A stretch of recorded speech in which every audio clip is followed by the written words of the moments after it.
అయితే ఇది 6వ తెగుళ్ళు, 5వ తెగులు, ఐదవ ఐదవ తెగులు, ఐదవ తెగులు. ఎవరికి తెగుళ్ళు? ఐగుప్తులకి తెగుళ్ళు. మరి ఎవరికి అద్భుతం? దేవుని ప్రజలకు అద్భుతం. స్తోత్రం. మంచిది, మీరు గెప్తులోనే ఉన్నారు. సరే, ఇప్పుడు ఇది 5వ 10లో 5. స్తోత్రం. మంచిది. ఈ సమయంలో నిర్గమకాండము 9వ అధ్యాయము 1 నుండి 3 వచనాలు చదువుదాం. తరువాత యెహోవా మోషేతో ఇట్లనెను, నీవు ఫరో యొద్దకు వెళ్ళి నన్ను సేవించుటకు నా ప్రజలను పోనిమ్ము. నీవు వారిని పోనీయనొల్లక ఇంకను వారిని నిర్బంధించిన ఎడల, ఇదిగో యెహోవా బాహుబలము పొలములోనున్న నీ పశువుల మీదికిని, నీ గుర్రముల మీదికిని, గాడిదల మీదికిని, ఒంటెల మీదికిని, ఎద్దుల మీదికిని, గొర్రెల మీదికిని వచ్చును. మిక్కిలి బాధాకరమైన తెగులు కలుగును. హల్లెలూయా. ఈ చదివిన వాక్య భాగంలో ఇది 5వ తెగులు. దేవుని ప్రజలు ఇశ్రాయేలుకు 5వ అద్భుతం వారి కళ్ళ ముందు దేవుడు చేస్తూ ఉన్నారు. అయితే యథావిధిగానే దేవుడు మోషే అహరోనులతో మాట్లాడుతున్నాడు. మీరు వెళ్ళి ఫరోతో నన్ను సేవించడానికి, ఆరాధించడానికి నా ప్రజల్ని పోనిమ్ము అని వెళ్ళి చెప్పండి అని దేవుడు మోషేతో చెప్పారు. అదే విషయాన్ని వారు ఫరోతో మాట్లాడుతూ ఉన్నారు. దేవునికి స్తోత్రం. అయితే ఫరో వింటున్నట్టుగానే వింటున్నాడు, కానీ లక్ష్య పెట్టట్లేదు. అతను హృదయము కఠినమవుతుంది అని వాక్య భాగంలో మనం తరచుగా ఈ 10 అద్భుతాలు మనము ధ్యానిస్తుండగా ప్రతి సందర్భంలో అతని గురించి ఉపయోగించబడిన మాట, ఫరో గురించి ఉపయోగించిన మాట ఏమిటంటే అతని హృదయము కఠినం అవుతుందట. చూడండి, అహరోను ఉన్నారు, మోషే ఉన్నారు, దేవుని ప్రజలు ఉన్నారు. దేవుని కార్యము కళ్ళ ముందు జరుగుతుంది, దేశంలో జరుగుతుంది. ప్రజలు ఇబ్బంది పడుతున్నారు. కుటుంబాల్లో ఎవరికి కూడా నెమ్మది లేని స్థితిగతులు ఉన్నవి. ఇప్పుడు దీన్ని బట్టి ఏదో ఒక నిర్ణయము తీసుకోవాలి అనే ఆలోచన ఫరోకు ఎందుకు రావట్లేదు? అతని హృదయం బాగా కఠినం అవుతుంది అని చాలా సందర్భాల్లో ఈ మాటను మనం చూస్తూ ఉంటాం. చూడండి, ప్రతి మనిషి జీవితంలో కొంతమందికి రాడు గుండెలాంటిది అంటారు. గుండెలాంటి హృదయము, గుండెలాంటి మనసు ఏంటి? బండలాంటిది. గుండె కాదు, బండలాంటిది. రాతి గుండు, కరెక్ట్గా చెప్పారు మీరు. రాతి గుండు, కఠినమైన మనసు, కఠినమైన మనిషి, ఇలాగ అంటూ ఉంటాం సాధారణంగా. కానీ ఫరోను బట్టి తన దేశంలో ఉన్న ప్రజలు బాధింపబడుతున్నారు. గమనించాలి ఈ విషయం. ఫరోను బట్టి ప్రజలు ఇబ్బంది పడుతున్నారు. అయితే ఫరో నన్ను బట్టి వీళ్ళందరూ ఇబ్బంది పడుతున్నారు కదా, వాళ్ళ దేవుడు ఏదో అడుగుతున్నాడు పంపించేద్దాం, నా ప్రజలు కూడా ఇబ్బంది పడుతున్నారు కదా అనేసి ఒక ఆలోచన అనేది అతను చేయట్లేదు. అతను హృదయం మాటిమాటికి కఠినపరిచి చేసుకున్నాడట. ఈ స్థితి కొందరు జీవితాల్లో ఉంటుంది. బాగా గమనించాలి. ఎందుకు వాళ్ళని బాధ పెట్టడం? మనమే కొంచెం దిగిపోదాం, మనమే తగ్గించేసుకుందాం, మనమే కొన్ని సందర్భాలు కుటుంబాల్లో కూడా కొంచెం ఒక కఠినమైన విధానాలు, పరిస్థితులు, దుష్టుని ప్రభావం ఆవరించినప్పుడు ఆ విధంగా ఉంటుంది. కానీ ఇంతమంది బాధపడుతున్నాను, నీవు నా ప్రజలని ఎల్లనీయని ఎడల, దేవుడు ఒక మాట ఈ ఈ ఈ ఈ యొక్క 9వ అధ్యాయంలో, నా బాహుబలము, చూడండి, నా బాహుబలము, ఇదిగో యెహోవా బాహుబలము పొలములోనున్న నీ పశువుల మీదికిని, నీ గుర్రముల మీదికిని, గాడిదల మీదికిని, అవును, ఒంటెల మీదికిని, ఎద్దుల మీదికిని, గొర్రెల మీదికిని వచ్చును. చాలు, ఒకసారి ఆలోచిద్దాం. ఇదేంటండి? దేవుని బాహువు బలం. దేవుని బాహు అంటే, బాహు అనే మాటకు అర్థం ఏంటంటే భుజము అని అర్థం. అర్థమవుతుందా?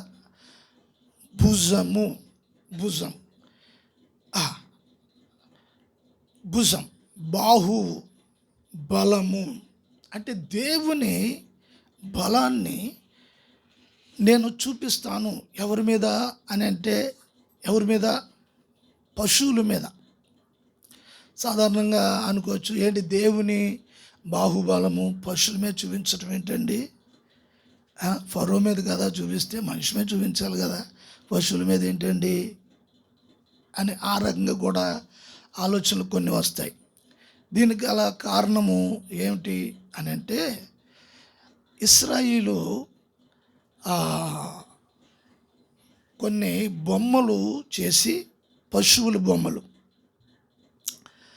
మేకలు, అట్లాగే కొన్ని పశువులు బొమ్మలు చేసి ఆ బొమ్మల్ని ఆరాధిస్తుండేవారు, సేవిస్తుండేవారు.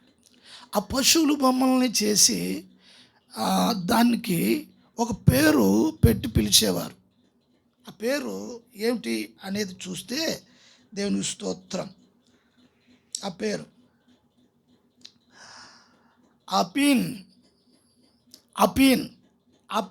ఆ బొమ్మకు, ఆ దేవతకు అపీన్ అని పెట్టి పిలిచేవారు. ఒక్కొక్క తెగుళ్ళలో దానికి దేవతగా చేసుకున్న, ఆధారంగా చేసుకుని వాళ్ళు ఆరాధిస్తున్న ఆ దేవత పేర్లు మనం ఈ యొక్క తెగుళ్ళలో మనం చూస్తున్నాం. చూడండి, అయితే ఇప్పుడు ఈ పశువు బొమ్మను పెట్టుకుని వాళ్ళు దేవుడుగా ఆరాధిస్తూ ఉంటారు.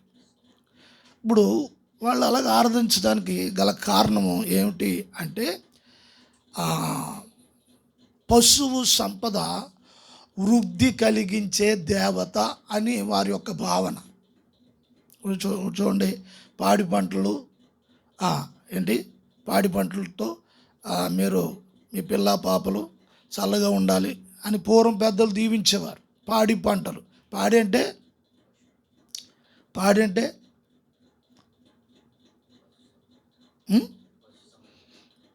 పశు సంపద. పాడి పంటలంటే పొలాలు, ఇవన్నీ దీవించబడం. అయితే ఇప్పుడు వీళ్ళు ఈ పశువు బొమ్మలు, విగ్రహాలను చేసుకుని వాళ్ళు దేవుడుగా, మా పశు సంపద అంతా కూడా దీవించబడాలి, వృద్ధి చెందాలి. ఆ కాలంలో, ఆ రోజుల్లో సంపాదన అంటే పశువులే. ఒంటెలు, గాడిదలు, మేకలు, గొర్రెలు, ఇవే సంపద, కోట్ల సంపద, అంత ఐశ్వర్యం, ధనము. అది వాళ్ళు ఏ పిల్లని ఇవ్వాలనుకో, కట్టనం విషయాలు వచ్చేటప్పటికి 600 ఒంట్లు, 700 జతల ఎడ్లు, గాడిదలు ఇలాగ ఇచ్చేవారన్నమాట. స్తోత్రం. అయితే ఇప్పుడు దీన్ని ఐశ్వర్యించే దేవతగా పూజించేవారు. దేవుని స్తోత్రం. పూర్వం మనం పనిచేసే పనిముట్లని, కొంతమంది పనిచేసే పనిముట్లని దండం పెట్టుకుంటారు ఇలాగా, అవునా?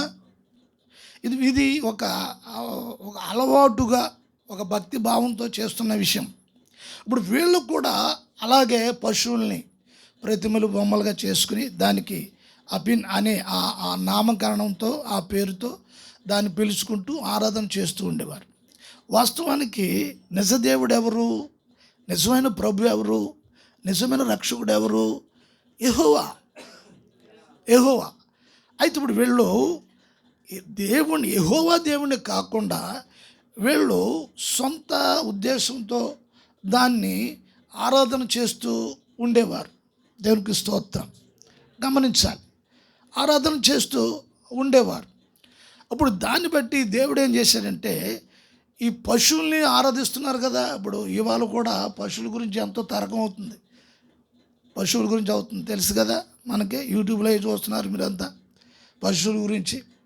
ఇప్పుడు అట్లాగా ఈ ఈ దీని మీద వాళ్ళు దైవికమైన భావమును పెట్టుకుని వాళ్ళు ఆరాధిస్తున్న సమయంలో, అయితే వాళ్ళకున్న ఆ దైవత్వం యొక్క శక్తి ఏంటో వాళ్ళకి తెలియజేయటానికి దేవుడు వాటి మీదే ఈ తెగుళ్ళు పంపించాడు. దేవునికి స్తోత్రం. దేవుడు పంపించాడు. ఇప్పుడు ఆ తెగుళ్ళు ద్వారా అవి ఏమైపోతున్నాయి అంటే, చూడండి, గొర్రెలు, ఎడ్లు, ఒంట్లు, గాడిదలు, గుర్రాలు, చూడండి, ఇవన్నీ కూడా వాళ్ళకి తినడానికి సాధనాలుగాను, యుద్ధ సాధనాలుగాను, శత్రువు నుండి వాళ్ళు రక్షించుకోవడానికి, మరి యుద్ధానికి ఉపయోగించే ఇవన్నీ కూడా తినడానికి, ఇవన్నీ ఉపయోగపడేవి ఇవన్నీ. అయితే ఇప్పుడు ఇవన్నిటినీ దేవుడు ఏం చేశాడు అంటే అవన్నీ చచ్చేటట్లుగా చేశాడు. చూడండి, ఇక్కడ మరొక విషయం కూడా చదువుతాం. ఆ 4వ వచనం చదవండి, గమనించాలి. 4వ వచనం. అయితే యెహోవా ఇశ్రాయేలీల పశువులను ఐగుప్తుల పశువులను వేరుపరచును. ఇశ్రాయేలీలకున్న వాటన్నిటిలో ఒక్కటైనను చావదని హెబ్రీల దేవుడగు యెహోవా సెలవిచ్చుచున్నాడని. స్తోత్రం. చూడండి, ఇప్పుడు ఫరోతో మోషేతో చెప్పమన్నాడు. అయితే ఇప్పుడు మోషే ఆరాధిస్తున్న దేవుడు, మోషే ప్రకటిస్తున్న దేవుడు, ఎవరు ఈ దేవుడు అనే మాట కూడా దేవుడే చెప్తున్నాడు. ఆ దేవుడు ఎవరో, నేను హెబ్రీల దేవుడను. స్తోత్రం. హెబ్రీలు దేవుడు అంటే మన వాక్యులు చదువుతాం కదా, ఆది కాండంలో హెబ్రీలు దేవుడు అంటే అబ్రహాము దేవుడు. అర్థమవుతుందా? అబ్రహాము దేవుడు, ఇస్సాకు దేవుడు, యాకోబు దేవుడు. ఇలాగా హెబ్రీలు దేవుడు వాళ్ళ పశువుల్ని వీళ్ళ పశువుల్ని ఏం చేస్తున్నాడు? వేరుపరుస్తున్నాడు. బాగా గమనించాలి ఇక్కడ. దేవునికి స్తోత్రం. వాక్యంలో మనం చూస్తుంటే ఆ కొత్త నిబంధనలో పేతురు ప్రసంగం చేస్తూ అంటాడు, మూర్ఖులకు ఈ తరం వారికి మీరు వేరవ్వాలి అంటాడు. ఏంటి? మూర్ఖులకు ఈ తరం వారికి వేరవ్వాలి అని అపోస్తలుడు మాట్లాడుతూ ఉంటాడు. ఇప్పుడు దేవుని ఉద్దేశం ఏమిటి అంటే ప్రజలను దుష్టత్వమైన పరిస్థితుల్లో నుండి ప్రజల్ని వేరుపరచడం అనేదే కాకుండా ఇక్కడ పశువులను, ఇశ్రాయేలు పశువులను, ఐగుప్తు పశువులను వేరు చేస్తున్నాడు. అంటే ఇప్పుడు దేవుని దృష్టి, దేవుని చూపు ప్రతి చిన్న విషయం మీద, మనుషులు చేసే ప్రతి చిన్న విషయాల మీద కూడా, చిన్న సూక్ష్మమైన చిన్న విషయాల మీద కూడా దేవుడు ఉద్దేశము, దేవుని కనుదృష్టి ఉంటుందని దీన్ని బట్టి అర్థం చేసుకోవాలి. చిన్న విషయాలే కదా, చిన్న మాటలే కదా, చిన్న పనులే కదా, చిన్న కార్యాలే కదా, దేవుడు పెద్ద ఏం పట్టించుకోలే. నేను పెద్ద పాపాలు ఏం చేసేయట్లేదులేండి, ఏదో సేమదోమ అన్నట్టు. చూడండి, పశువుల విషయంలో కూడా వాటిని వేరు చేసి ఇశ్రాయేలు పశువులకి ఏమాత్రం ఒక్కటి కూడా చనిపోకుండా పశువులు కాపాడాడు దేవుడు. వీటిని వేరు చేశారట. అంటే ఒకవేళ ఈ పశువులు వెళ్ళి దాంట్లో కలిపిపోయినా, ఆ పశువులు దీంట్లో కలిసిపోయినా ఏం జరిగిపోతుంది? చచ్చిపోతే పశువులు చచ్చిపోతే పెద్ద ఇదేంటి? అంతేనా? మన ఆలోచన అలాగ ఉంటుంది. అయితే ఇప్పుడు దేవుని ప్రజలది కించెత్తు కూడా ఏది పోవటానికి దేవునికి ఇష్టం లేదు. గమనించ, నువ్వు కష్టించి నువ్వు కష్టించి సంపాదించినది నీ నుండి ఎక్కడికి పోదు. ఊరినే వస్తుంది చూసారా ఎలాగా, ఊరికినే వస్తుంది. ఊరికినే వచ్చి చూసినప్పుడు ఆ ఊరికినే వచ్చి దాన్ని చూసి మురిసిపోతూ ఉంటాం. ఊరికినే వచ్చింది, ఆ ఊరికినే వచ్చింది ఉండదు మన దగ్గర. కొద్ది రోజులు ఉంటుంది, తర్వాత వెళ్ళిపోతుంది. మనది కాదు, వెళ్ళిపోతుంది. దేవుని స్తోత్రం కలుగును కాక. అలా ఇప్పుడు ఇశ్రాయేలు పశువులు ఐగుప్తు పశువుల్ని వేరుపరిచారు. ఎక్కడో ఆలోచిస్తున్నారు మీరు. పాపం పశువుల దగ్గరికి వెళ్ళారా, మందల దగ్గరికి వెళ్ళారా? దేవుని స్తోత్రం. మందల దగ్గర ఉన్నారా? అంటే ఆ కాలము మందలు పశువులు అయి, ఈ కాలం ఏమో దుడ్డే, ఏంటి డబ్బులు. దేవుని స్తోత్రం. తాళం వేశారా? చూడండి దృష్టి ఇక్కడ చూడండి. వేరుపరచడం అనే విషయం వచ్చేటప్పటికి దేవుడు నీకు కలిగిన దానిని, నీకు ఇచ్చిన దానిని నువ్వు కాపాడుకోవటం అనేదే కాకుండా, నీకు ఇచ్చిన ఏ కృపావరమైనా, ఏ ఒక్క ఆధిక్యత అయినా దేవుని సంఘంలో నీకు ఇచ్చినప్పుడు దాన్ని ఆయన ఇచ్చాడు, అది ఆయనది. దాన్ని నువ్వు ఎంత సక్రంగా కాపాడుకోవాలి చూడండి, ఎంత జాగ్రత్తగా కాపాడుకోవాలి. పశువుల విషయంలోనే అంత వేరు చేసి అవి చావకుండా, కొన్ని ఉన్నది ఏమన్నా ఇంకో వేరే దేశంలో ఉన్నాయంటే ఆ దేశంలోనే ఉన్నవి. అంటే దేవుని కాపుదల. పక్కన ప్రమాదం ఉన్నా ఆ ప్రమాదం నీకు రాకుండా ఆయన కాపాడుతాడు. దేవునికి స్తోత్రం. హల్లెలూయా. అది ఆయన కాపుదల. నీకు తెలీదు ఆ ప్రమాదం ఉందని, అక్కడ నీకు తెలీదు అది జరుగుతుందని, నీకు తెలీదు అది నీ మీదకి వచ్చి పడుతుందని. దేవునికి స్తోత్రం. అజ్ఞానంగా మందమతితనంగా మనం ఉన్నా దేవుడు అలా ఉండడు. మన విషయంలో ఆయన చాలా జాగ్రత్త కలిగి ఉంటాడు. దేవునికి స్తోత్రం. వేరుపరిచాను, ఈ మాట నాకు చాలా అద్భుతంగా అనిపించింది. ఇశ్రాయేలు కలిగిన పశువుల విషయంలోనే నువ్వు ప్రభు అంత జాగ్రత్త వహించావంటే, అంటే మనుషుల విషయంలో ఎంత జాగ్రత్త వహిస్తాడు. దేవునికి స్తోత్రం. ఇంకో విషయం ఏంటంటే, వీళ్ళు దూడలు బొమ్మలు చేసి, నేను చెప్పాను కదా పశువులు బొమ్మలు చేసి, బాగా గమనించాలి ఈ మాటలు, వినాలి. పశువులు బొమ్మలు చేసి వీళ్ళు పూజించేవారు. ఎవరు? ఐగుప్తీయులు పూజించేవారు. అయితే ఈ దూడలు బొమ్మలు, పశువుల బొమ్మలు పూజించి అక్కడ డ్యాన్స్ కట్టి వాళ్ళు భజన చేసి ఇదంతా చేస్తున్న సమయంలో ఆ ప్రభావము, ఏ ప్రభావము? ఆ ప్రభావము ఇశ్రాయేలు మీద పడ్డది. బాగా గమనించాలి ఈ మాటల మీద. ఏ ప్రభావము? వారు దూళ్ళ బొమ్మలు చేసి, మేకల బొమ్మలు చేసి వాటికి మొక్కి వాళ్ళకి ఆరాధన చేస్తుంటే ఐగుప్తులు, ఆ ప్రభావము వీళ్ళ మీద పడ్డది. దేవుని ప్రజల మీద వీళ్ళ మీద కూడా పడ్డది ఆ ప్రభావము. చాలా జాగ్రత్తగా ఉండాలి, ఇక్కడ గమనించాలి. అదే నిర్గమకాండం 32వ అధ్యాయం 4వ వచనంలో, అతడు వారి యొద్ద వాటిని తీసుకుని పొగరుతో రూపమును ఏర్పరిచి దానిని పోత పోసిన దూడగా చేసెను. అప్పుడు వారు, ఓ ఇశ్రాయేలు, ఐగుప్తు దేశములో నుండి నిన్ను రప్పించిన నీ దేవుడు ఇదే అనిరి. చాలు. దేవుని స్తోత్రం. చూడండి, అర్థమవుతుందా? ఇశ్రాయేలు వాళ్ళ దగ్గర ఉన్న బంగారం అంతా తీసుకున్న అరణ్యంలో, సందర్భం వినాలి బాగా, అరణ్యంలో ఇశ్రాయేలు ఆ స్త్రీల దగ్గర ఉన్న బంగారం, వాళ్ళు తెచ్చిన బంగారం, చెంబు ముంతడు బంగారపు ఆ గిన్నెలు కూడా ఉండేవి. అవన్నీ ఐగుప్తుని తీసుకొచ్చి వాళ్ళు దాచిపెట్టుకున్నారు. అప్పుడు అవన్నీ తీసుకొచ్చి అహరోను ప్రధాన యాజకుడికి ఇస్తే ఆయన ఏం చేశాడు? ఆయన ఒక దూడను తయారు చేశాడు. ఇప్పుడు ఆ దూడ దగ్గర ఉండి వీళ్ళు ఆరాధన చేస్తున్నారు. వాళ్ళకి ఎందుకు అనిపించింది? మేము దూడ చేసుకోవాలి, దూడ దగ్గర ఆరాధన చేయాలి అని. ఎబ్రిల్ దేవుడు ఏమన్నాడు? 3 దినాలు వాళ్ళని ప్రయాణం చేసి నన్ను ఆరాధించడానికి అక్కడ బలర్పించాలి, నేను ఆత్మతో సత్యంతో ఉన్న దేవుడను, ఆ దేవుడిని అలాగే ఆరాధించాలి అని ఆ విషయాలను నేర్పించడానికి ఈ ప్రజలకి ఇదంతా ఆలోచన దైవజనుడి ద్వారా దేవుడు అదన్నీ ప్రజలకు నేర్పిస్తుంటే, చూడండి వీళ్ళు దూడ చేసేసుకోవడం ఏంటి? ఎక్కడిది వచ్చింది? ఎలాగొచ్చింది వీళ్ళ మనసులోకి? ఎందుకు వచ్చింది వీళ్ళ మైండ్లోకి ఆలోచన?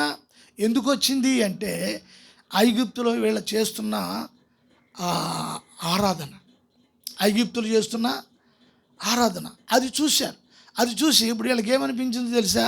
ఇప్పుడు మేము కూడా దేవుడు ఆత్మ అంటున్నారు కానీ మేము కూడా ఏదో ఒక ఆకారం అనుకుంటే ఇప్పుడు మేము కూడా దాని ముందు డ్యాన్స్ కట్టాలి అంటే, ఇప్పుడు చూడండి, ఈ ప్రభావము వాళ్ళ మీద సోకింది. ఎవరిలో అయినా సంఘంలో ఒక అవిశ్వాసపు ఆత్మ వస్తే వాళ్ళ మీద ఉన్న ప్రభావం సంఘంలో ఉన్న కొంతమంది మీద సుట్టేస్తుంది. ఆ ప్రభావం వచ్చినప్పుడు, ఆ ప్రభావము, ఆ మనస్సు అదంతా వచ్చినప్పుడు అప్పుడు ఏమైపోతుంది? ఆటోమేటిక్గా సపరేట్ అయిపోతుంది. ఇక్కడ ఏమవుతుంది? దూడ బొమ్మ చేయటువంటి ఓ ఇశ్రాయేలు నిన్ను అక్కడి నుంచి తీసుకొచ్చింది ఇదే అంటే చూసి వాళ్ళకి ఇన్నోళ్ళకి బుద్ధి ఉండాలి కదా. తీసుకొచ్చిన దూడ,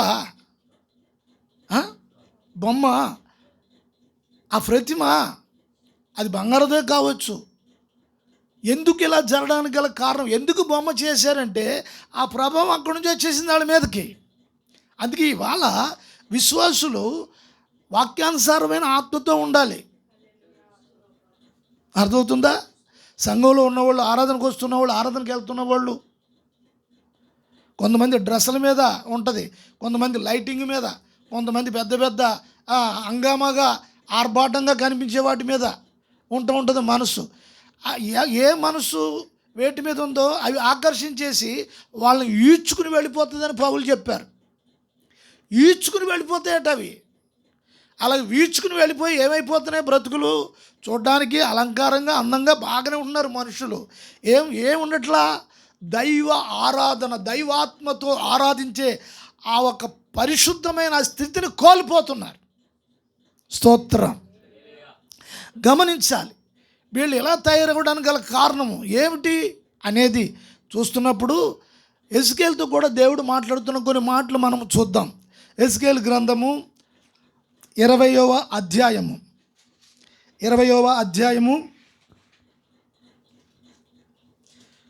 చదవండి. 7వ వచనం. అప్పుడు 7-8 వచనాలు. అప్పుడు నేను మీ దేవుడైన యెహోవాను, మీలో ప్రతివాడు తనకిష్టమైన హేయ కృత్యములను విడిచిపెట్టవలెను. ఐగుప్తీయుల విగ్రహములను పూజించుట చేత మిమ్మును మీరు అపవిత్ర పరచుకొనకుండవలెను అని నేను ఆజ్ఞాపించి తిని. 19వ వచనం కూడా చదువు. 18వ వచనం. వారు అరణ్యములో ఉండగానే వారి పిల్లలతో ఈలాగు సెలవిచ్చి తిని, మీరు మీ తండ్రుల ఆచారములను అనుసరింపకయు వారి పద్ధతులను బట్టి ప్రవర్తింపకయు వారు పెట్టుకొనిన దేవతలను పూజించి మిమ్మును మీరు అపవిత్రపరచుకొనకయు నుండుడి. గమనించాలి. చూడండి, ఎజ్కేలు ద్వారా దేవుడు ఇశ్రాయేలుతో మాట్లాడుతున్న సందర్భాలు విన్నారా? వాళ్ళు ఇష్టమైనట్లుగా వాళ్ళు ప్రవర్తించారు. అంటే చూడండి, ఇవాళ హృదయములో దేవుణ్ణి ఆరాధించాలి, సర్వశక్తుడైన ప్రభువుని ఆరాధించాలి. ఇప్పుడు మనం ఆరాధన కూర్చున్నప్పుడు మనము ఆత్మతో ఆరాధన చేయండి. సేవకులు ఏం చెప్తారు? ఆత్మతో సత్యంతో ఆరాధించాలి. ఆరాధన చేస్తున్నప్పుడు, పాటలు పాడుతున్నప్పుడు కొంచెం నిర్లక్ష్యంగా ఉంటారు కొంతమంది.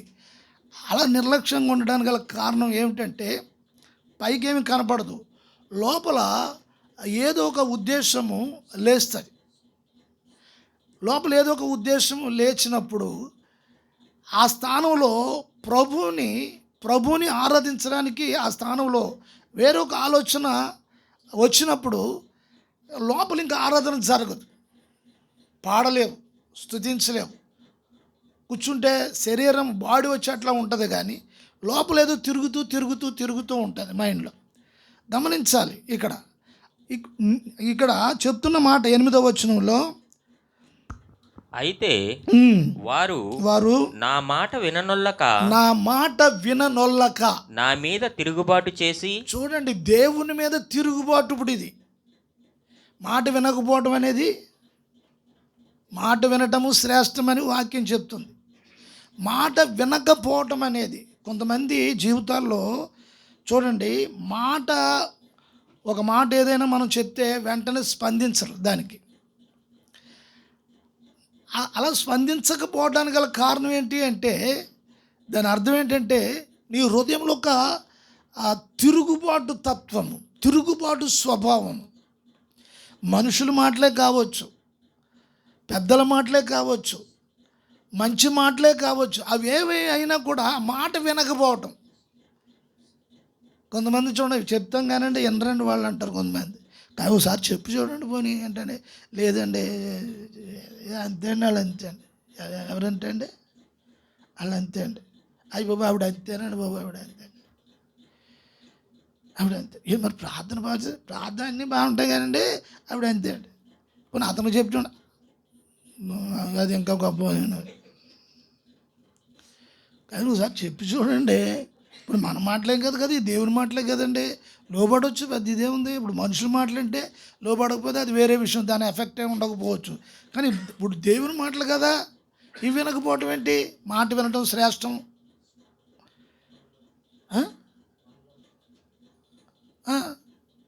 కొంతమంది చూడండి, డబ్బులు వేలు ఇచ్చేస్తూ ఉంటారు. వాళ్ళు వేలు ఇచ్చేసి 5 కూర్చొని అది చెప్తుంటుంటే తమడా అంటే పెద్ద ఆనందం అయిపోద్ది. ఏది ఇది ఇచ్చేది. బలులు అర్పించుట కంటే నీవు దేవుని మాటను వినటం శ్రేష్టం. నా మాట వినట్లేదు వాళ్ళు తిరుగుబాటు చేశారని చెప్తున్నారు. అయినట్టు నా మాట వినట్లేదు, తిరుగుబాటు చేశారు. ఐగుప్తులో ఉన్న విగ్రహారాధన వారు చేశారు. అక్కడ నుండి వచ్చింది ఈయన అక్కిసా. ఏదో అక్కడోడు చూడాలి, ఇక్కడోడు చూడాలి, అది చూడాలి, ఇది చూడాలి. ఆడ ఏదైనా పాముకుంటే ఇది కూడా మనం పాముకోవాలి. వాళ్ళు ఏదో ఎవరో చేస్తే ఇప్పుడు మనం ఇది కూడా చేయాలి. వీళ్ళకి ఎక్కడి నుంచి వచ్చింది ఇప్పుడు ఇది? ఈ నక్కిసా, ఈ మోడల్ ఎక్కడి నుంచి తెచ్చారు? ఐగుప్తు నుంచి తెచ్చారు. కొంతమంది చూడండి, ఆ సంఘం నుంచి ఒకటి, ఈ సంఘం నుంచి ఒకటి, ఈ సంఘం నుంచి ఒకటి తెచ్చుకుంటున్నారు కదా ఇప్పుడు. ఇలాగా వీళ్ళు దేవుడి దగ్గర కనిపెట్టి ఏదైనా పొందుకోవటం ఉండదు ఇప్పుడు వీళ్ళకి, ఇశ్రాయేల్కి.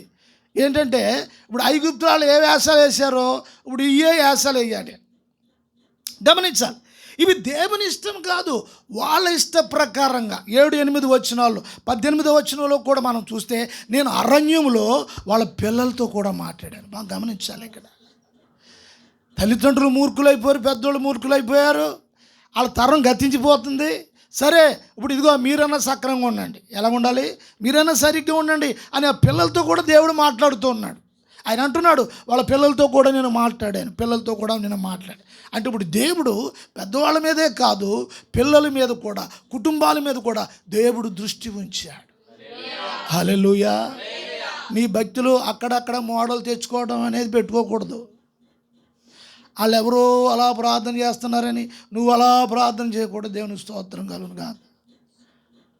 ఓసన్న మినిస్ట్రీలో ఉన్న భక్తులు కొంతమంది ప్రార్థన చేస్తుంటే, కొంతమంది భక్తులు, బయట భక్తులు అలాగే ప్రార్థన అలాగే చేయడం మొదలెడుతున్నారు. ఇప్పుడు కొంతమంది దేవుడు వాళ్ళకి అది ఇచ్చారు, వాళ్ళు చేస్తారు.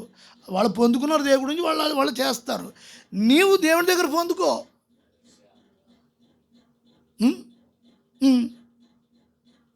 స్తోత్రం. అలా అక్కడ ఇక్కడ కూడా మోడల్ తెచ్చుకోకూడదు. వీళ్ళు ఐగుప్తీ దగ్గర నుంచి తెచ్చుకున్నారు మోడల్. వీళ్ళు ఆ ప్రభావం పనిచేసేసింది. దేవుని స్తోత్రం. అప్పుడు చెప్తున్నాడు ఆ విషయాన్ని. దేవుడు అన్నాడు, తిరుగుబాటు తత్వం. దేవుడికి ఎంత కోపం వచ్చింది మరి. మీరు ఆ ఎజ్కేలు 20వ అధ్యాయంలో చదివితే, నాకు రౌద్రం వచ్చింది, కోపం వచ్చింది, అయినా కూడా నేను ఏమీ చేయలేదు అంటాడు. అధ్యాయంలో అంతా మీరు చూస్తే, ఇప్పుడు చదివేద్దులే. గమనించాలి. చూడండి, దేవుడు ఎంత ఓర్చుకుంటున్నాడు, ఎంత సహిస్తున్నాడు, ఎంత భరిస్తున్నాడు. దేవునికి స్తోత్రం. గమనించాలి. అయితే ఇప్పుడు మనము ఆ ఎజ్కేలు చూడండి 14:3 కూడా చదువుదాం ఒకసారి. ఎజ్కేలు గ్రంథము 14:3 కూడా చదువుదాం. ఇది ప్రేరేపణ బట్టి మాట్లాడుతున్న మాటలు ఇవి. నరపుత్రుడా, ఈ మనుష్యులు తమ హృదయములలో విగ్రహములనే నిలుపుకుని దోషము పుట్టించు అభ్యంతరమును తమ ఎదుటనే పెట్టుకుని ఉన్నారు. దేవుని స్తోత్రం. ఇప్పుడు చూడండి, ఇప్పుడు సాధారణంగా విగ్రహాలు అది ఇది అని అంటే మనము బయట ఉన్న విగ్రహాలు కదా అని మనం అనుకుంటూ ఉంటాం. ఇప్పుడు దేవుడు హృదయం మీద దృష్టి పెట్టాడు. గమనించాలి. హృదయం మీద దేవుని దగ్గర వచ్చి ఆరాధన చేస్తున్న వారు, ప్రార్థన చేస్తున్నారు, వాళ్ళు మోకరించారు, ప్రార్థన చేస్తున్నారు. ఆ ప్రార్థన చేస్తున్న వారు హృదయం మీద దేవుడు దృష్టి పెట్టాడు. అయితే ఇప్పుడు దేవుడు అంటున్నాడు, విగ్రహాలు ఎక్కడున్నాయి? వాళ్ళ హృదయాల్లో ఉన్నాయి విగ్రహాలు. కొంతమందికి ధనం అనే విగ్రహం, కొంతమందికి అందం మోసకరం, సౌందర్యము వ్యర్థం, దేవునికి స్తోత్రం. కొంతమందికి మోసం అనే విగ్రహం, కొంతమందికి వేషధారణ అనే విగ్రహం, ధనాశ అనే విగ్రహం, గర్వం అనే విగ్రహం, మూర్ఖత్వం అనే విగ్రహం వాళ్ళు హృదయాల్లో ఉన్నాయి. దేవుడు చూస్తూ ఉన్నాడు. దేవునికి స్తోత్రం కలుగును గాక. ధనాశ సమస్త కిడులకు మూలం. దేవుడిని నమ్ముకున్నావు, ఏం సంపాదించావు, ఏమున్నాయి? దేవుడు ఇదిగో నన్ను ఇలా దీవించాడు, మనశ్శాంతి లేదంతే. ఇదిగో దీవించాడు, అదిగో దీవించాడు, మనశ్శాంతి లేదు. గమనించాలి, హృదయములో విగ్రహములు అంటే ఇప్పుడు దేవుడు హృదయంలో ఉన్న విగ్రహాలను కూడా చూస్తున్నాడు. మనమేమో గుళ్ళు మీద ఉన్న విగ్రహాలు చూస్తాం, తర్వాత ఏమో ఒంటి మీద ఉన్న విగ్రహాలను చూస్తాం. అయితే ఇప్పుడు దేవుడు హృదయములో ఉన్న విగ్రహాలను చూస్తూ ఉన్నాడు. అంటే ఇప్పుడు దేవుని కంటే ఎక్కువగా నువ్వు దేన్ని ఇష్టపడతావో అది నీ లోపల విగ్రహంగా ఉంటుంది. దేవునికి స్తోత్రం కలుగును కాక.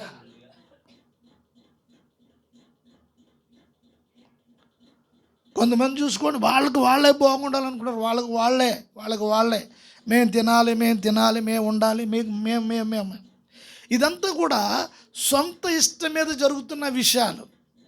దేవుని పిల్లలకు వాక్యములో ఉన్న విషయాలను బట్టి ఆలోచించి ఆ విధంగా నడుచుకోవటానికి. అరణ్యంలో వాళ్ళ పిల్లలతో కూడా నేను మాట్లాడాను, లేనిపోయినవి ఆచారాల వైపు వెళ్ళవద్దు, లేనిపోయిన ఆచారాల పద్ధతి, ఆ పద్ధతిలోనికి ఈ పద్ధతిలోనికి దాంట్లోనికి వెళ్ళొద్దు. మీకు నేను కట్టడలు విధించాను, విధులు విధించాను, వాటిని మీరు ఫాలో అవ్వండి, వాటిని వెంబడించండి. వాటిని ఫాలో అయ్యి వాటిని వెంబడిస్తే మీరు బ్రతకగోరాలని నేను ఆశపడుతున్నాను. మీరు బ్రతకగోరాలి అని. స్తోత్రం, హల్లెలూయా. మీరు బాగుండాలి, మీరు దీవించబడాలి, మీరు ఆ దేవుని యొక్క కృపలో నిలిచి ఉండాలి అంటే ఈ ఆచారాల వెంబడి వెళ్ళొద్దు. మీ అమ్మా బాబులు అట్లాగే అలా తగలడ్డారు, వాళ్ళు పాడైపోయారు. కనీసం ఇప్పుడు పిల్లలారా మీతో కూడా నేను మాట్లాడుతున్నాను అని చెప్తున్నాను. దేవుని స్తోత్రం. అరణ్యంలో 40 సంవత్సరాలు వాళ్ళు నడుస్తూ వస్తూ తరాలు వెంబడి కొంతమంది అరణ్యంలో రాలిపోయారు. కారణం ఏంటి? మాట వినని వాళ్ళని ప్రజలు, మాట వినని వాళ్ళని ప్రజల. ప్రియ సహోదరి సహోదరులారా, వాక్యమును మీరు బాగా గమనించాలి. ఈ తెగుళ్ళు విషయంలో ఉన్న ఆ ప్రభావము ఇశ్రాయేలు సముద్రం దాటి వచ్చేసినా కూడా వారిని వెంబడిస్తూనే ఆ ప్రభావం ఉంది. ఈ రోజున నామకార్థపు పైకి భక్తి గల వారు ఉండి శక్తి లేని నూతన నిబంధన విశ్వాసులు ఎంతోమంది ఉన్నారు. వాక్యంతో వాళ్ళకి సంబంధం ఉండదు అసలు. ఆ సంఘంలో మోడలు, ఈ సంఘంలో మోడలు ఇవి చూస్తారు. ఏం చేద్దంటే వాళ్ళ హృదయనేత్రాలు తెరవబడినవి కాదు. ఉదయనేత్రాలు తెరవబడితే వాక్యంలో ఉన్న సత్యాన్ని గ్రహిస్తారు. దేవునికి స్తోత్ర. ప్రకటన గ్రంథంలో చెప్పబడింది, నీవు ఇదిగో నీ కళ్ళు బాగా కనబడినట్లుగా కాటుక కొనుక్కో.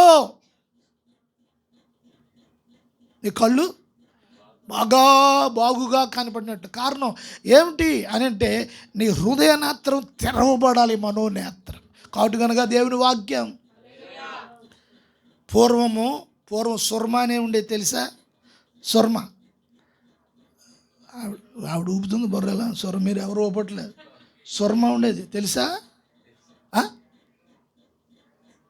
తెలుసు కదా. సుర్మ కళ్ళు ఏమైనా కొంచెం మబ్బుగా ఉంటే ఇంటికి వచ్చేవాళ్ళు కొంతమంది వచ్చి ఇచ్చేవారు. అది కళ్ళుకి ఇలా పెట్టుకుంటే కళ్ళు మొత్తం కడిగేసి ఆ పుష్కంత ఇలా వచ్చేసేది, కళ్ళు తేట కనబడి సుర్మ. దాని స్తోత్రం. చూడండి, ప్రకటన గ్రంథంలో ఆ మాట వాడబడింది.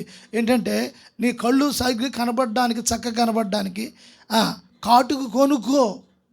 దేవునికి స్తోత్రం, హల్లెలూయా. ప్రియ సహోదరి సహోదరులరా, మన జీవితాల్లో మన విశ్వాసపు పరిస్థితులు ఎట్లా ఉన్నాయి అనేది చూడటం అనేది మంచిది. వాక్యం ద్వారా చూడండి, ఇరాన్లో ఈ రోజున అమెరికా, ఇస్రాయిలు వీళ్ళందరూ కలిసి ఇరాన్ మీదకి యుద్ధానికి వెళ్ళి ఎంతోమంది వేల మంది చచ్చిపోతున్నారు. ఇంచుమించు 200 మంది చిన్నపిల్లలు చచ్చిపోయారని ఆ వార్తలు వింటుంటే ఒళ్ళు జలదరిస్తుంది. నిజంగా దేవుని స్తోత్రం. దుర్మార్గపు హృదయాలతో జీవితాలు నష్టమైపోయినా, ఆత్మీయ జీవితాలు పతనమైపోయినా, తినడానికి ఉండడానికి ఏదో కనబడడానికి బిల్డింగులు బంగళాలు ఉన్నా మనసులో నెమ్మది లేదు. ఆ బంగళాలు అన్నీ కూడా కూల్చేస్తున్నారు బాంబులు వేసి. ఇప్పుడు అక్కడ భూమి చూర్ణం అయిపోతుంది, భూమి దద్దరిల్లిపోతుంది. దేవుని స్తోత్రం, హల్లెలూయా. చూడండి, ఏది ఏమైనా భూమి మీదకి సమాధానం తీసుకొచ్చేవాడు ఎవరంటే ప్రభు అయిన యేసు క్రీస్తు. ఆయన చెప్పాడు, నా రాకడకి ముందు ఇదిగో అక్కడక్కడ యుద్ధాలు జరుగుతాయి, రాజ్యం మీదకి రాజ్యము లేస్తే అనేకుల్లో ఏం చల్లారిపోతుంది, అనేకులు భోజనం బిర్యానీ చల్లారిపోతుంది,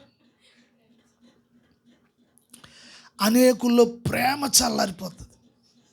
అనేకులు అంటే దాంట్లో ఎవరెవరు ఉంటారు దాంట్లో అనేకులంటే భార్య భర్తలు ఉంటారు, అన్నదమ్ములు ఉంటారు, అన్న చెల్లెళ్ళు ఉంటారు. వీళ్ళందరూ ఒక కుటుంబానికి చెందిన వాళ్ళే. ఎవరు బాగున్నా వారు లేరు. తమ్ముడు బాగుంటే అన్న వారు లేరు, అన్న బాగుంటే తమ్ముడు వారు లేదు, అక్క బాగుంటే చెల్లి వారు లేదు, చెల్లి బాగుంటే తోడుల్లుడు బాగుంటే ఇంకోటి ఏంటి చెల్లెలు మొగుడు వారలేడు. వారలేంతనం మళ్ళీ మామూలుగా ఎలా ఉంటుందంటే భోజనం వెళ్ళిపోసిదే గాలి చెత్త ఉంటుంది ఊరికే బోలో అంటే. మనం నవ్వేస్తున్నాడు ఒకడు నాతోటి, భోజనం పూసిదే అన్నాడు. నేను ఇక అలాగే చూశాను. ఇక మనం ఎన్ని చూస్తాం కదా, నేనేం మాట్లాడలేదు. చూడండి ఏం బాబా, పేరు వద్దులే, వెళ్తుంది కదా మరి, పేరు వెళ్తే వాళ్ళు తెలుసుకోవాలి. గమనించండి, ప్రేమ చల్లారిపోతుంది. ఇప్పుడు భక్తి జీవితంలో శక్తి లేదు, పైకి ఎంతో భక్తి ఒలిగిపోతుంది, ఎత్తుకోవడానికేమో గంపలోకి రావట్లేదు, జారిపోతుంది. ఇవాళ ఇలా వేషధారణ కింద అయిపోయింది. వాక్యం వైపు చూస్తున్నప్పుడు దేవుని వాక్యం ఉంటుంది, నువ్వు భర్త కోరాలి అంటే నా కట్టడలను, నా శాసనాలను, నా విధులను నువ్వు వెంబడించాలి సుమా. మీ తల్లిదండ్రులు చెప్పాను, వాళ్ళు వినలేదు, అరణ్యంలో రాలిపోయారు వాళ్ళు. పిల్లలారా మీకైనా చెప్తున్నా, మీరు వినండి అని. మీరు భర్త కోరాలనుకుంటున్నారా? మీరు బాగుపడాలనుకుంటున్నారా? నన్ను వెంబడించాలనుకుంటున్నారా? నా కృప మీకు తోడుగా ఉండాలనుకుంటున్నారా? నా కటాక్షం మీకు ఉండాలనుకుంటున్నారా? మీరు క్షేమం కోరుతున్నారా? దీవెన కోరుతున్నారా? జీవాన్ని కోరుతున్నారా? సత్యాన్ని కోరుతున్నారా? అయితే వెంబడించండి అన్నాడు. నా మాట విననలేకపోయారు, వారు తిరుగుబాటు చేశారని చెప్తున్నారు. ఈ మాట చాలా జాగ్రత్తగా ప్రతి ఒక్కరూ గమనించాలి సుమా. ఎవరికి వారు పరీక్షించుకోవాలి. భార్య పరీక్షించుకోవాలి, పిల్లలు పరీక్షించుకోవాలి, భర్తలు పరీక్షించుకోవాలి. ఇదిగో ప్రభువా, నాలో ఏదైనా తిరుగుబాటు స్వభావం ఉందా? ఏదైనా చేదైనా వేరే ఏదైనా నాలో మలుస్తుందా? ఏదైనా చేదుని పెట్టుకుని దాన్ని నేను ఉండనిస్తున్నానా? దాన్ని ప్రేమిస్తున్నానా? దాన్ని ఇష్టపడుతున్నానా? గమనించాలి, చాలా జాగ్రత్తగా గమనించవలసిన విషయాలు. దేవునికి స్తోత్రం కలుగును గాక. అయితే వాళ్ళు ఏదైతే దేవునికి వేరేగా దేవుని ఉండవలసిన స్థానంలో వేరే దాన్ని తీసుకొచ్చి పెట్టి వాళ్ళు ఆ స్థానం దానికి ఇస్తున్నప్పుడు, అయితే ఇప్పుడు దానికి ఎంత శక్తి ఉంటుందో ప్రజలు వాళ్ళే చూడాలి అనేసి ఆ పశువుల మీదకి, దాని మీదకి తెగుళ్ళు రప్పించేశాడు. దేవుడికి స్తోత్రం కలుగును గాక. హల్లెలూయా.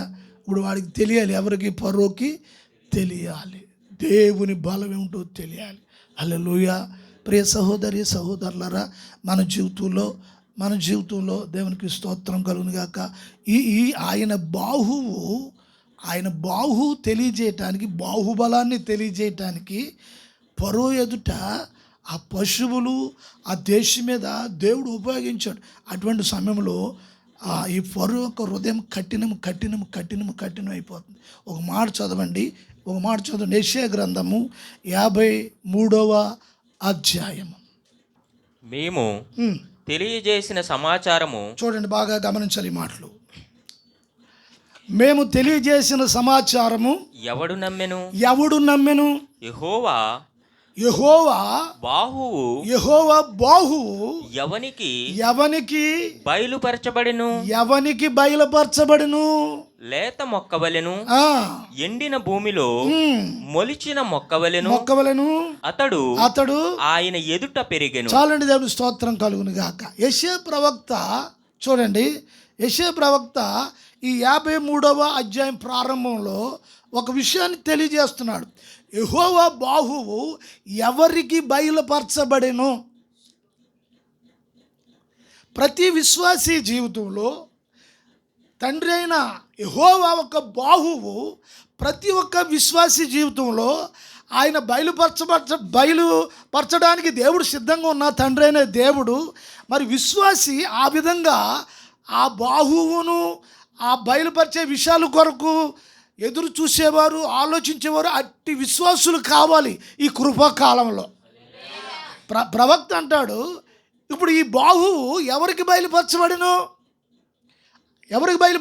దేవునికి స్తోత్రం కలుగును గాక. హల్లెలూయా. యేసు ప్రభు గూర్చి లేత మొక్కవలెను, ఎండిన భూమిలో మొలిచిన మొక్కవలెను అతని ఎదుట పెరిగెను. దేవునికి స్తోత్రం. ఈ లేత మొక్క అనేది ప్రభువుని గురించి చెప్తున్నారు. ఈ లేత మొక్కను ఎలా వర్ణిస్తున్నారో తెలుసా? యెహోవా బాహు అంటూ ఉన్నారు. దేవుని బలము, దేవుని భుజము. స్తోత్రం. హల్లెలూయా. నీ జీవితంలో కూడా ఆ 53వ అధ్యాయంలో ఆ వచనాలన్నీ కూడా ప్రభువుని గూర్చిన ప్రవచనాలే. యేసుక్రీస్తుని గూర్చి, ప్రభువుని గూర్చి, క్రీస్తుని గూర్చి నీ జీవితంలో నీకు ప్రత్యక్షపరచబడాలి, బయలుపరచబడాలి. హల్లెలూయా. బయలుపరచబడినప్పుడు నీ జీవితాన్ని ప్రభువుకి అప్పగించుకొని సత్యమును అనుసరించడమే కాదు, సత్యములో బ్రతుకుతావు, సత్యములో జీవిస్తావు, సత్యములో మరణిస్తావు. దేవునికి స్తోత్రము కలుగును గాక. హల్లెలూయా. నీ జీవితంలో ఆ బాహు బయలుపరచబడినప్పుడు, నాకు వాళ్ళు చెప్పారండి, వీళ్ళు చెప్పారండి, వాళ్ళు నేర్పించారు, వీళ్ళు నేర్పించారు అని కాదు. దేవుని ఆత్మ యేసుక్రీస్తు ప్రభావమును, శక్తిని, బలమును నీకు బయలుపరుస్తూ ఉన్నాడు. హల్లెలూయా. ఆయన బలాన్ని ఎక్కడ చూపించారు? గొల్గొతా కొండ మీద సిలువలో చూపించారు. హల్లెలూయా, హల్లెలూయా, హల్లెలూయా. గొల్గొతా కొండ మీద చూపించారు, సిలువలో. దేవుని స్తోత్రం. ఆయన బాహుబలము. హల్లెలూయా. ఓ మరణమా నీ ముల్లెక్కడా? ఓ మరణమా నీ విజయం ఎక్కడ? దేవునికి స్తోత్రము కలుగును గాక. ఈ విషయాలు ఎవరికి బయలుపరచబడను? వాళ్ళ సమర్పణ కలుగుని విశ్వాసులకి ఆంతర్యంలో, హృదయములో ప్రభు బాహువులు బయలుపరచబడాలి. దేవునికి స్తోత్రం. అట్టి కృప నిజంగా సంఘానికి కావాలి, అందరికీ కావాలి. దేవుని స్తోత్రం. అప్పుడు ఆడంబరంగా, డంబంగా ఏదో నీకున్న ధనమును చూసుకునో, నీకున్న బలమును చూసుకునో, జ్ఞానాన్ని చూసుకునో, లేకపోతే మంది బలాన్ని చూసుకునో, వాళ్ళని చూసుకునో, వీళ్ళని చూసుకునో ఉండలేవు సహోదరుడా. ఆ విధంగా ఉండడానికి ఇష్టపడలేవు. అప్పుడు కారణం ఏంటంటే నీకు యెహోవా బాహు బయలుపరచబడింది. నీకు యెహోవా బాహు బయలుపరచబడింది. సంఘంలో ఉన్న వారందరికీ కూడా ఈ బాహు బయలుపరచబడాలి. ప్రభు కోరుకుంటున్నారు. దేవునికి స్తోత్రం కలుగును గాక. యెషయా ప్రవక్త ద్వారా ప్రభు మాట్లాడుతున్న మాటలు ఇదిగో ఆయన బాహువు ఎవరికి బయలుపరచబడిన. దేవునికి స్తోత్రం కలుగును గాక.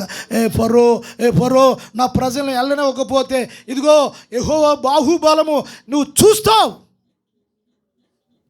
ఆయన బాహుబలము చూస్తావు. దేవునికి స్తోత్రం. మన జీవితంలో దేవుని కార్యాలు దేవుడు జరిగిస్తున్న సమయంలో సాతాను చాలా కఠినస్తుడై, రౌద్రుడైపోయి మన మీద ఎన్నో దాడులు చేయటానికి ఫరోలాగా కఠినస్తుడు సాతానుడు. అర్థమవుతుందా? సాతానుడు ఎప్పుడు పశ్చాత్తాపడడు తెలుసా మీకు ఆ సంగతి? కన్నీరు రాదు, పశ్చాత్తాపడ్డు. సాతానుడు మాట్లాడతాడు, పశ్చాత్తాపడినట్టుగా మాట్లాడతాడు. మీరు చూడండి, కావాలితే ఈ అద్భుతాల్లో ఈ తెగుళ్ళలో మీరు చదువుతున్నప్పుడు వాడు పశ్చాత్తాపడుతున్నట్టు కనిపిస్తాడు, కానీ పశ్చాత్తాపడ్డం. కొంతమంది చూడండి ఎలా ఉంటారు, అలాగా నాకు వచ్చింది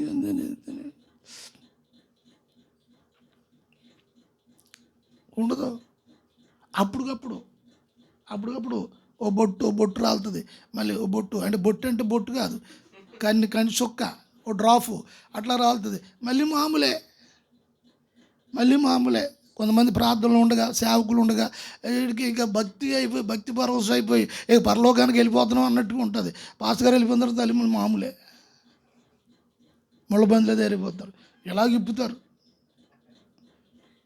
ముళ్ళబంది చూసారా? అది ఎలా ఉండదు, బుద్ధిగా ఉంటుంది. చీపురు పుల్లలా ఒళ్ళంతా ముళ్ళులే దానికి.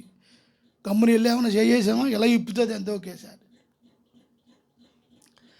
అంటే ఆ స్వభావం మాట, ఇప్తారు మాట స్వభావం గమనించాలి. ఆ బాహువులు మన జీవితంలో బయలుపరచడానికి దేవునికి స్తోత్రం కలుగును గాక. సంగమా, ఈ రోజున నీ జీవితంలో ఏది విగ్రహంగా ఉండటానికి వేరు లేదు. ఆయన ఆత్మతో సత్యముతో మనం ఆరాధించాలి. అట్టి వారి కొరకు ప్రభు ఎదురు చూస్తున్నారు. ఎప్పుడు కఠినం అవ్వకూడదు, హృదయం కఠినం అవ్వకూడదు. దేవునికి స్తోత్రం కలుగును గాక. హల్లెలూయా. కఠినం అయిపోతే ఏమైపోతుంది తెలుసా? మనిషి శంకిని కింద అయిపోతారు. శంకిని కింద కోపం ఎక్కువైపోతుంది. కోపం ఎక్కువ అంటే సొల్లు వచ్చింది లేక. చూడండి, ఎరుకొక్క చూడండి, ఎరుకొక్క తిరుగుతుంది, రూపం మారిపోద్ది దానికి. కఠినం అయిపోతున్న సమయంలో దాన్ని ఎదిరించడానికి గుర్తించాలి. దేవుని స్తోత్రం. నవ్వించడానికి కాదు నేను చెప్తుంటా. కోపం పెరిగిపోతే, కక్ష భేదం పెరిగిపోతుంటే, ఈర్ష్య పెరిగిపోతుంటే, ఏది పడితే అది కోరికేస్తుంటే ఏంటి అది? దేవుని స్తోత్రం కలుగుతుంది. ఒకసారి అమలాపురంలో నేను, ఆనంద్ పాల్ గారు ఒకళ్ళు ప్రార్థన చేయడానికి వెళ్తే వాళ్ళు వృద్ధ దంపతులు. ఆయనకేమో 80 ఉంటాయి, ఆవిడకేమో 70 ఉంటాయి. సరే, నన్ను తమ్ముడు గారు అనేది చాలా ప్రేమగానే. సరే, నేను ఆనంద్ బాలు వెళ్ళి వాకింగ్ చెప్పడానికి వెళ్ళాం. సరే, వీడికి ఈయనేం చొక్క ఇప్పేసి పంచుతో కూర్చున్నాడు. ఇక్కడ ఏదో ఇలా రౌండ్గా ఉంది. అది ఏమంటే ఏంటి బాబురావు ఏంటి ఏమైందంటే అని అన్నాడు. ఏంటని ఏదో దెబ్బ తగిలిందంటే వెంటనే ఆనంద్ పాల్ గారు అన్నారు, అది దెబ్బ కాదు, ఎవరు కరిచేశారు అన్నాడు. అదేంటి ఇప్పుడు మిమ్మల్ని ఎవరు కరిచారండి ఏంటని అప్పుడు ఆయన అన్నాడు, యేసుప్రభు శివుడు దెబ్బలాడు వెళ్ళే, ఈయనేమో శివుడు భక్తుడు, ఆవిడేమో యేసుప్రభు భక్తురాలు. వీళ్ళిద్దరు కొట్లాడుకుని ఇంకా ఆవిడకి ఏం చేయాలి చేసి దెబ్బ అక్కడికే ఎండిపోయి ఉంది, కట్టిలాగేది. 80 అంటే ఏముంటుంది, కన్ను ఉంటుందా? ఎండిపోయి ఏలకర్రకే తొక్క ఎండిపోయినట్టు ఉంది. అది దొరికింది, ఇప్పుడు ఎట్పట్టు కరిచేసింది. ఆ వయసులో నేను నిర్గంతిపోయాను, అలా నిర్గంతిపోయారు. ఎలా తెలిసింది మరి ఈయనకి, మరి ఎలా తెలిసిందో నాకు అర్థం కాలేదు. ప్రార్థన చేసి వచ్చింది, ఏమంటే మీకు ఎలా తెలిసింది అంటేనే పళ్ళు దిగిపోయినాయి కదా అండి. పళ్ళు దిగిపోయి నేను సరిగ్గా చూడలేదు, వెంటనే చొక్కేసేసుకున్నాడు వెళ్ళేటప్పటికి.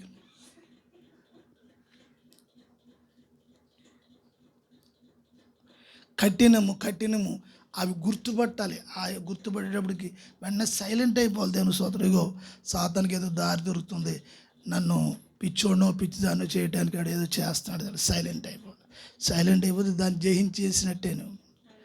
దాన్ని ఒకటే హల్లెలూయా, అది జయించేసినట్టే. సైలెంట్ అయిపోతేనే, రెచ్చిపోకూడదు నువ్వు కూడానే. కారణం ఏంటంటే కఠినం ప్రమాదకరం, దేవుని కార్యము జరగకుండా కఠినం. దేవుడు ఎన్నిసార్లు హెచ్చరించాడు ఫరోను. ఇదిగో చెప్పండి, దైవ సేవకుల్ని, ప్రధాన యాజకుడిని, మోషేని పంపించాడు ఎన్నిసార్లు. అందుకే దైవ సేవకులు చాలాసార్లు వాక్యం మాట్లాడుతుంటారు, ప్రేరణ బట్టి ప్రేరణ బట్టి మాట్లాడుతుంటారు. నేను ఇవాళ ఇవి చెప్పవలసిన మాట ఉంటే ఇంకో కొన్ని మాటలు ఇచ్చాడు దేవుడు. దైవసేవకుడి ద్వారా నీకు అవసరమైన మాటలు ఇస్తాడు.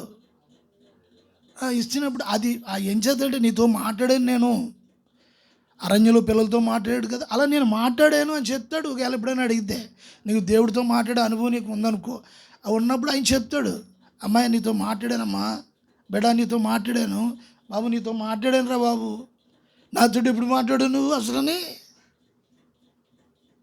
మా పక్కింటి ఆవిడ మాట్లాడింది కానీ ఎప్పుడైనా నువ్వు ఎప్పుడు మాట్లాడలేదు. నా పని దగ్గర ఆవిడ ఈవిడ ఆళ్ళు మాట్లాడారు కానీ నువ్వు ఎప్పుడైనా మాట్లాడావా? నేను చాలాసార్లు మాట్లాడాను రా బాబు నీతోటి, చాలాసార్లు మాట్లాడాను నీతోటి. ఎప్పుడు మాట్లాడుంటే ఇదిగో ఇలా మాట్లాడటం దేవుని స్తోత్రం కలుగును కాక. గమనించాలి సహోదరి సహోదరులారా, వాక్యం వింటున్న మీరు, ఆరాధనలో కూర్చున్న మీరు, మన జీవితాలను వాక్యంలోంచి చూసుకుని దాని విధంగా తయారవుదాం. పిల్లలు ఆ పిల్లలు కూడా ఆ విధంగానే ఉండినట్లుగా ప్రార్థన చేద్దాం. దేవుని స్తోత్రం కలుగును గాక. ఎప్పుడైతే వాక్యంలో నిలబడాలనే మనసు ఉంటుందో అప్పుడు సాతాను దృష్టి పెట్టి డిస్టర్బ్ చేసేయాలి. కుటుంబంలో సమాధానం లేకుండా, నెమ్మది లేకుండా, ఎడమొఖం పొడమొఖం చేసేది. ఏం చేద్దంటే వాళ్ళ జీవితంలో దేవుని కార్యం జరగకూడదు. వాళ్ళందరూ ఐక్యతగా ఉన్నారు, కూర్చొని ప్రార్థన చేసుకుంటారు. ఒక చోట ఐక్యత ఉంటే ప్రార్థన అవుతుంది, ఐక్యత లేకపోతే అంతే. మంచాల మీద కూర్చొని ప్రార్థన చేయకూడదు, కింద కూర్చొని పిల్లలు మోకరించి ప్రార్థన చేయాలి, దేవుని సన్నిధిలో ప్రార్థన చేయాలి. దేవుని స్తోత్రం కలుగును గాక. హల్లెలూయా. ప్రభువు మన జీవితాల్లో మనకు కలిగిన ప్రతి దాన్ని, మన కష్టాన్ని, మన రెక్కలను కూడా ఆయన ఆశీర్వదిస్తాడు. మన కష్ట జీవితాన్ని దీవిస్తాడు, ఆశీర్వదిస్తాడు. మన రెక్కలను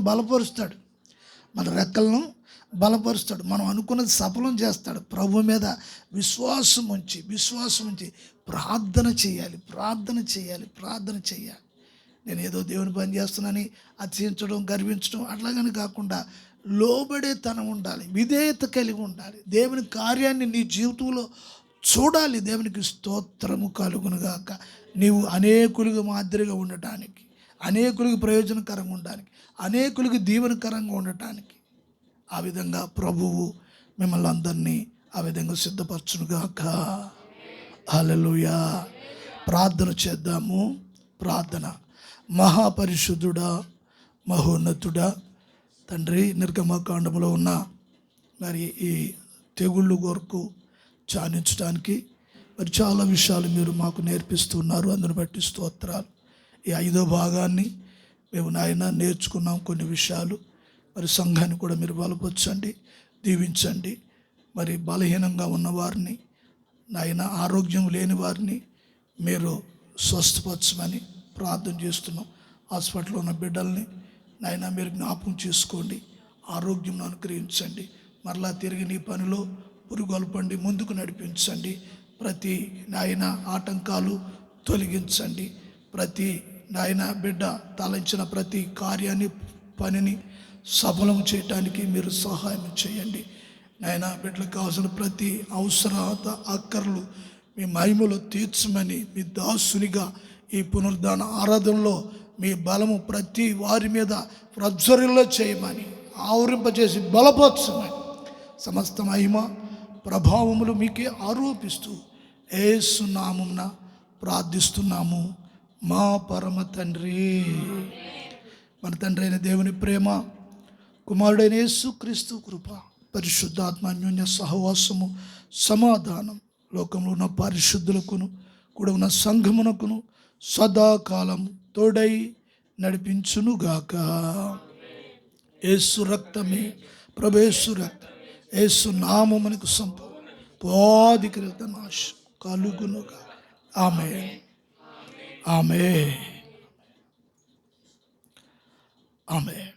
మంచిది. Praise the lord.